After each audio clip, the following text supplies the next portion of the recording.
मनोज मिश्र ठारू अलग हेबार असल कारण कहले स्त्री माना मिश्र। तो आपण माने जानिथिबे मनोज और मानांकर डिवोर्स एबे हो जाइछि। डिवोर्स पर मनोज मिश्र एबे द्वितीय विवाह कर सारिछंती ममता नंदन को। ताले एहारी मध्यरे मनोज मिश्र ममता और माना मिश्र मध्य बहुत सारा विवाद देखा मिलुछि। सोशल मीडिया रे एबे तीन जनक मध्य युद्ध देखा मिली।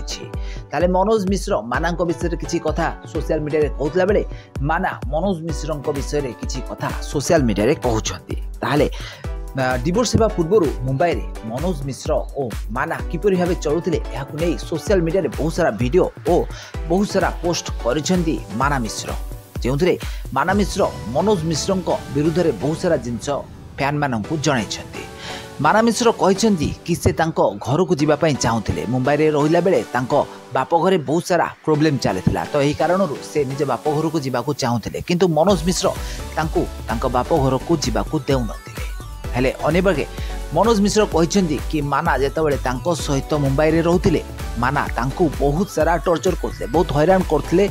माना बाहागर गोटे वर्ष पर माना और मनोज को मध्य विवाद देखा मिलता। आउे बद बढ़ी चली शेष में 2016 मसीह माना और मनोज दुहे परस्पर ठारू अलग होगापी कोर्ट रे डिवोर्स नोटिस दायर करते। 2024 मसीह दुहींकर डिवोर्स हो सारी। डिवोर्स होला मनोज मिश्र एवं द्वितीय विवाह कर सारी। ममता नंदन को द्वितीय विवाह कर